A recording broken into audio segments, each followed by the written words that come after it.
Ang dami mong ginagawa para sa iba. Sa bahay, sa work, sa family. Pero parang walang nakakakita. Nakakapagod, di ba?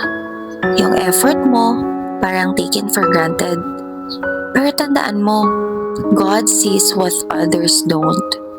Sabi sa Matthew 6:4, your Father who sees what is done in secret will reward you.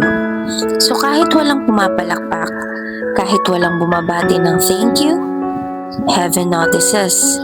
At si Lord mismo ang nagre-reward ng faithfulness mo in ways na mas malalim at mas priceless kaysa sa applause ng tao. So kung isa ka sa mga unsung heroes ng pamilya o workplace, kapatid, God sees you. Follow me for more inspirational and faith-filled content. God bless!